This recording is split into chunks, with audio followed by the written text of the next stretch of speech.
राधे राधे। जय श्री कृष्ण। आज हम एक हास्य रस पे आधारित एक बड़ी प्यारी कथा आप सभी के बीच में रख रहा हूँ, जिसमें अगर मनुष्य एक सामाजिक प्राणी है, अगर वह सभी जीव जंतु से प्रेम करता है, तो परमात्मा की ऐसी मेहर होती है कि अगर आप किसी पशु पक्षी जीव जंतु जानवर की भी सेवा करते हैं तो वही प्रेम आपको लास्ट में सद्गति के रूप में धाम पकड़वा देगा, कहीं न कहीं मुक्ति पकड़वा देगा। लेकिन वो दिल से प्रेम होना चाहिए, दिखावा नहीं होना चाहिए। इस पर आधारित मैं एक हास्य कथा आप सभी के बीच रख रहा हूँ कि एक हाथी था असम प्रांत में, और वह कुछ समय बाद हाथी की मृत्यु हो जाती है। दूत लेके जाते हैं यमलोक में, जबकि गरुड़ पुराण में इसका पूरा डिटेल है कि हम सभी का रूह जो जीव होता है ना, जीव को यमराज जी लेके जाते, यमराज जी की सेना जो है दूत लेके जाते हैं। जो अच्छे कर्म करते हैं उनको यमराज भी आकर के लेके जाते हैं, लेकिन जो ब्रह्म तत्व की पूजा पाठ करके प्रेम करके इस संसार में प्रेम करते हैं, उनको न यमराज छूते हैं न कोई दूत छूता है। उसको साक्षात सतगुरु आकर के लेके जाते हैं। तो ऐसे हाथी को दूत लेके गए और यमलोक में गए। हाथी का जिसे यहाँ पर इस मायावी संसार में, इस मृत्युलोक में दो छोटे छोटे बच्चे थे, बड़ा लगाव था। हाथी वहाँ भी सोचे जा रहा है कि मैं तो चला आया इस धरती को छोड़ करके, हमारे बच्चों को कौन खिलाएगा, कौन सेवा करेगा, कौन उसकी देख रेख करेगा। इन्हीं बातों को लेकर के बड़ा चिंतित था वो।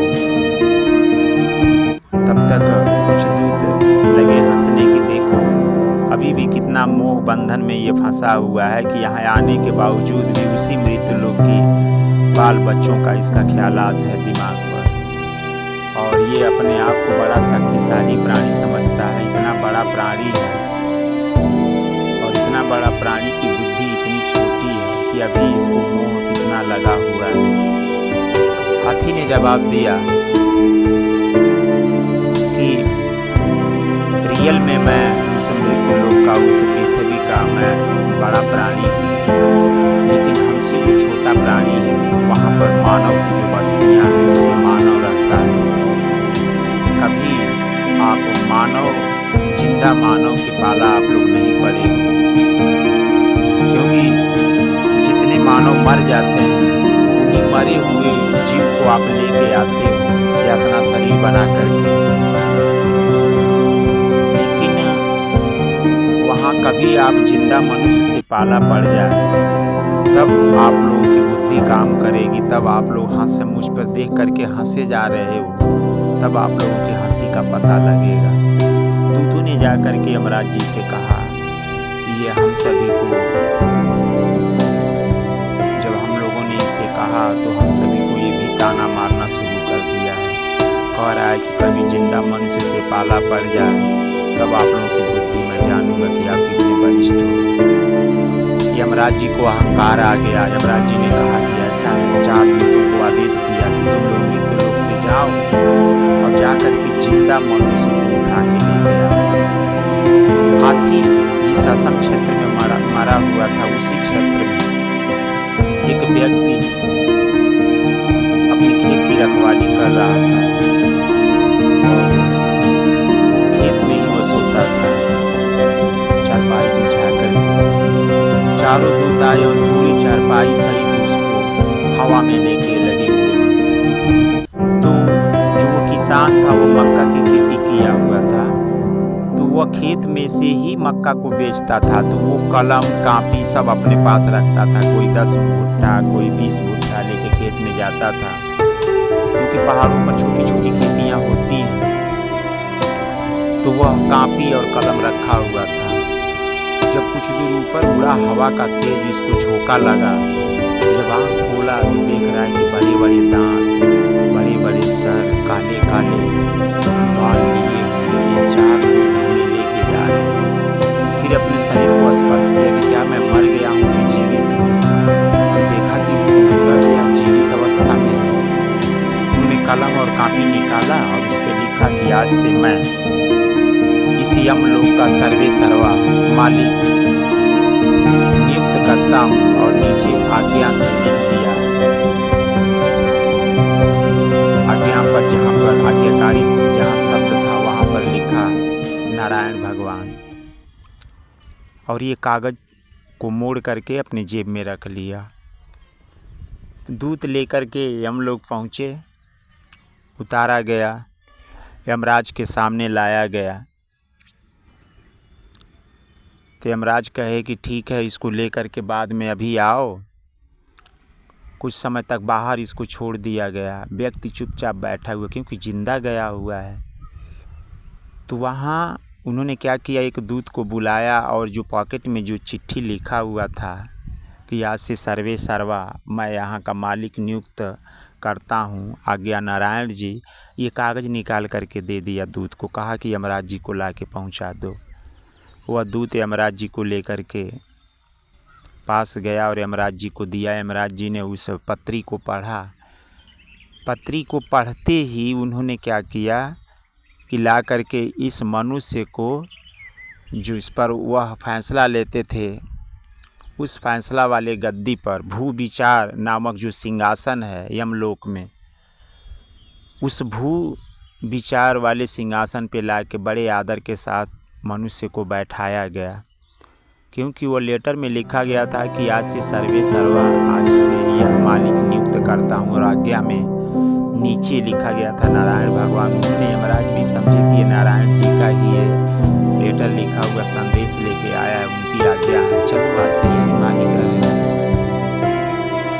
क्योंकि वहाँ भी लगभग जो यमलोक है, यमलोक का जो जहाँ पर हम सभी का करनी धरनी का फैसला होता है, वो 4000 किलोमीटर का सोने की हवेली है। और वहाँ से लगभग 83,000 किलोमीटर दूर अलग ये यमराज जी का मकान है, कालिंद्री नामक स्थान में वो रहते हैं। केवल ड्यूटी, जैसे यहाँ पर हम लोग ड्यूटी करने जाते हैं, जैसे जज जो होते हैं न्यायालय में, अपने घर रहते हैं और समय से 9 से लेकर 5 बजे ड्यूटी करते हैं, ऐसे ही यमलोक में भी होता है।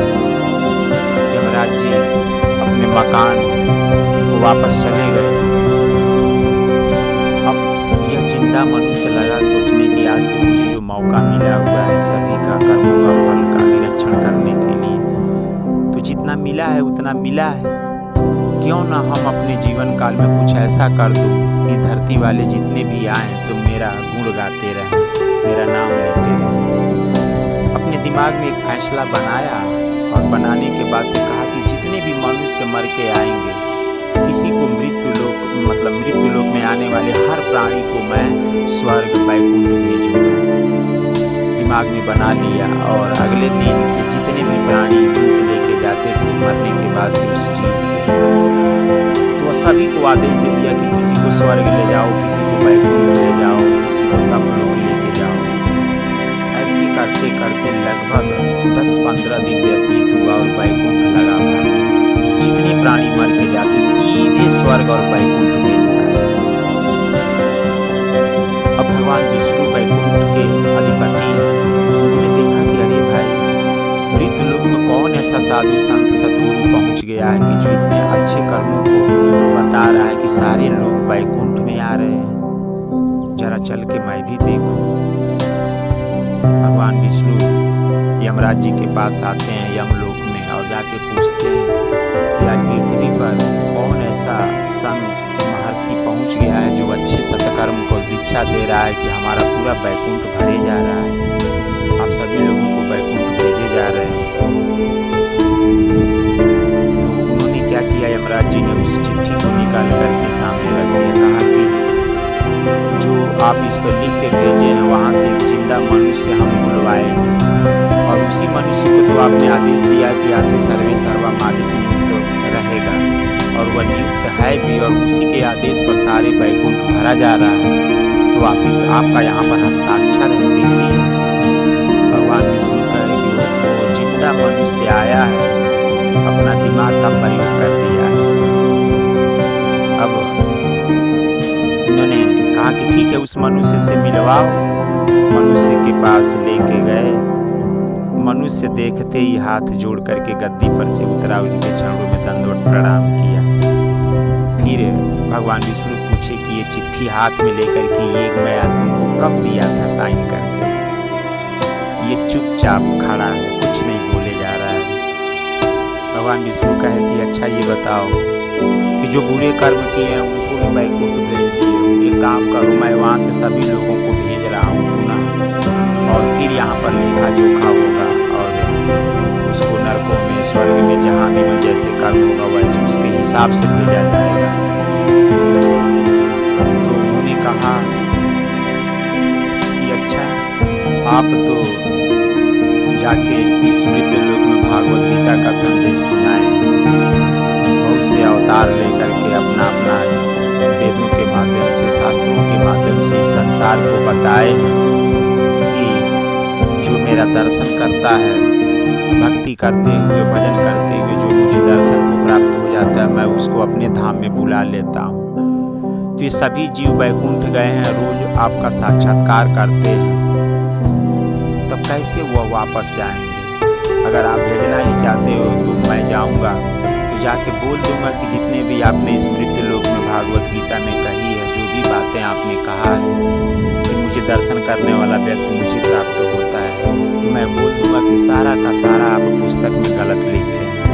अब भगवान भी चक्कर में पड़ गए कि भैया तो जिंदा मनुष्य से ऐसे पाला पड़ा है कि हमें भी चरखा लगा दिया है कि ऐसा है कि अब तुमको ही मैं भेज दे रहा हूँ, ना रहोगे यहाँ पर, ना फैसला सुनाओगे।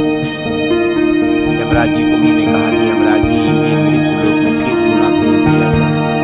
हाथ जोड़ के फिर खड़ा है व्यक्ति और बोला कि ऐसे कैसे हो सकता, आप मेरे सामने ही खड़े हैं। आप ही तो कहते हैं कि गीता में कि मेरे सामने जो दीदार कर लेता है मैं उसको अपने धाम में बुलाता हूँ, और आप मेरे सामने साक्षात रूप में खड़े हैं, मैं आपका दर्शन कर रहा हूँ, तो मैं फिर पुनः मृत्यु लोक में क्यों जाऊँगा? मुझे तो मुक्ति होनी चाहिए। अगर ऐसा बात है तो मैं जा कर के पूरे संसार वालों को बताऊँगा कि आपके मुख से निकला हुआ जो गीता का श्लोक है 700 वो टोटल गलत है। भगवान ऐसा नहीं करते। भगवान विष्णु बड़ा शांत अवस्था में हो गए, कहे कि वास्तव में ये जाके कहेगा। फिर उन्होंने सोचा कि ऐसा है कि तुम मेरा दर्शन कर लिए हो तो चलो मेरे धाम, यहाँ की नगरी छोड़ो, मेरे धाम चलो। फिर हाथ जोड़ के उन्होंने कहा कि मैं कैसे जा सकता हूँ, यहाँ तक बुलाने के लिए मुझे वह हाथी को बुलाना पड़ेगा। जो हाथी आज कैद है उस हाथी को बुलाइए, क्योंकि उसी के माध्यम से मैं यहाँ पर आया हूँ। फिर भगवान के आदेश पर दूत हाथी को खोल करके लेके आए। कहा कि मुझको हाथी के साथ जाना है, क्योंकि मैं जहाँ जाऊँगा उसी के कहने पर मैं यहाँ पे आया हूँ। तो अगर मुझे अब बैकुंठ लेके जाएंगे तो हाथी को भी लेके जाना होगा। भगवान कहे चलो ठीक है, दोनों आओ। दोनों एक साथ लगे चलने। तब तक हाथी घूम के पीछे और सूंड उठा के फिर से यमराज जी को चिढ़ाने लगा। दूतों को लगा चिढ़ाने का प्रयास करने लगा। कहा कि देखा, आप लोग कहते थे कि मुर्दा मनुष्य के साथ हमेशा पाला पड़ा है, आज जिंदा मनुष्य के साथ जीवन में पहली बार पाला पड़ा हुआ है, तो देख लिया इसका परिणाम क्या होता है। इसीलिए उस संसार में जो भी व्यक्ति मानव तन पा करके जिंदा, उसे छोटा मत समझें। हर एक व्यक्ति इतना जीनियस है कि अपना वो दिमाग का प्रयोग कर दे तो यहाँ से लेके परम धाम तक जा सकता है। इसीलिए प्यारे सुंदर साथ भक्तजन, ये मानव तन मिला है तो आप अपनी सही बुद्धि रख करके सच्चे सत्कर्म कीजिए और अपने बुद्धि का सही इस्तेमाल करके मुक्ति तथा मोक्ष को प्राप्त कीजिए। राधे राधे। जय श्री कृष्ण, जय श्री श्याम।